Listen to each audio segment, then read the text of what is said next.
As questões controversas, o caminho a tomar.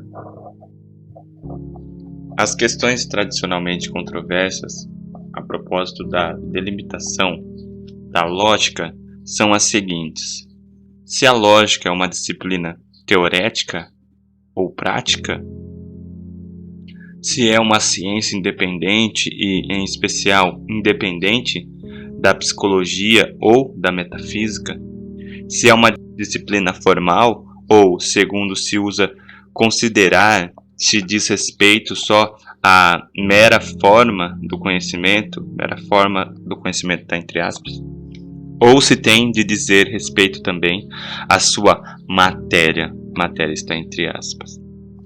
Se tem o caráter de uma disciplina a priorística e demonstrativa ou empírica e indutiva. Todas essas questões controversas estão tão intimamente ligadas entre si que a tomada de posição acerca de uma, pelo menos até certo ponto, condiciona ou influencia faticamente a tomada de posição sobre as restantes. Os partidos não são propriamente mais que dois. A lógica é uma disciplina teorética, independente da psicologia e, simultaneamente, uma disciplina formal e demonstrativa, assim julga um partido. Para o outro, é uma técnica dependente da psicologia, pelo que fica automaticamente excluído que possua o caráter de uma disciplina formal e demonstrativa, no sentido da aritmética, que, para outra parte, serve de modelo.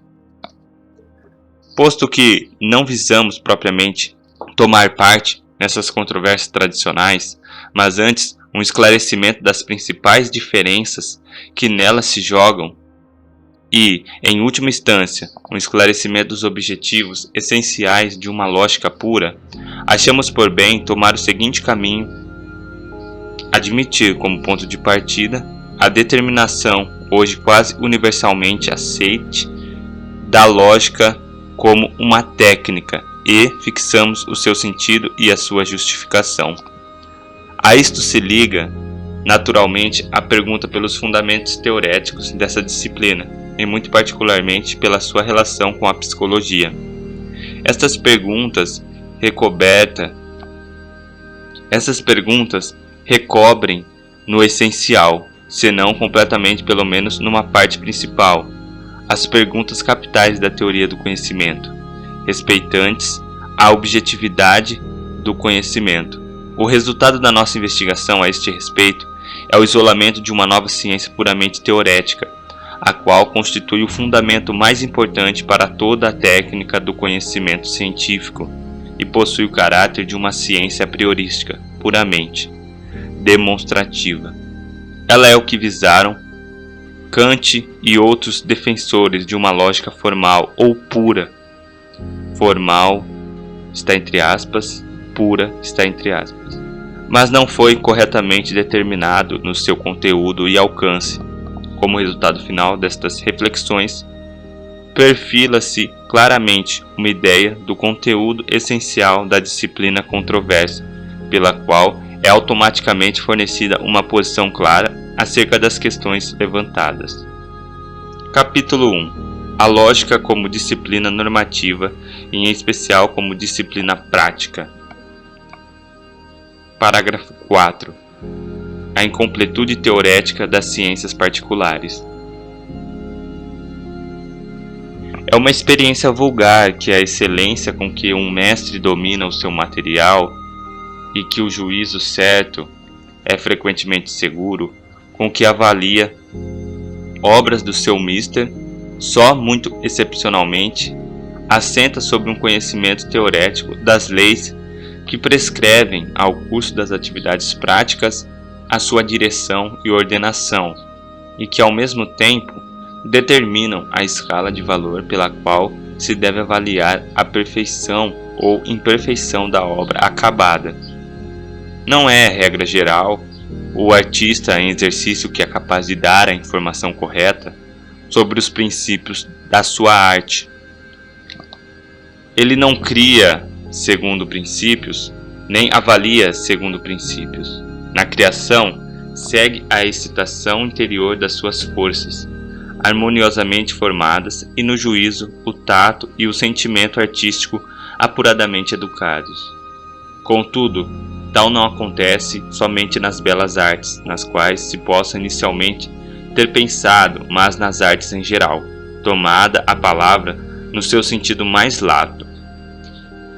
E isto se refere também, por conseguinte, às atividades da criação científica e da avaliação teorética dos seus resultados, bem como da fundamentação científica de fatos, leis ou teorias.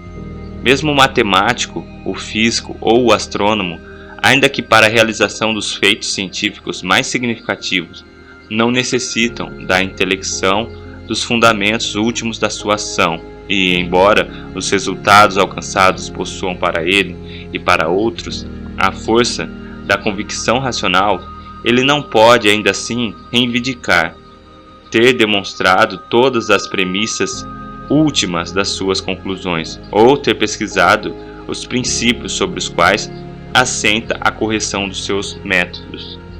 A isto se prende, porém, o estado incompleto de todas as ciências. Não nos referimos aqui ao seu caráter meramente inacabado, a partir do qual elas pesquisam as verdades do seu domínio, mas a carência da clareza e da racionalidade internas que temos de exigir, independentemente da extensão da ciência. A este respeito, nem a matemática, a mais avançada de todas as ciências, pode reivindicar uma posição de exceção.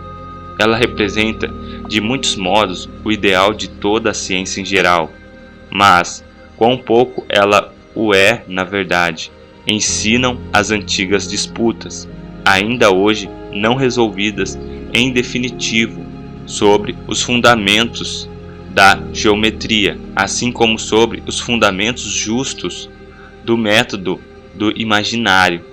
Os mesmos investigadores que manuseiam com mestria incomparável os métodos maravilhosos da matemática e enriquecem-na com novos, mostram-se com frequência inteiramente incapazes de dar razão satisfatória acerca da correção lógica desses mesmos métodos e dos limites da sua aplicação justificada.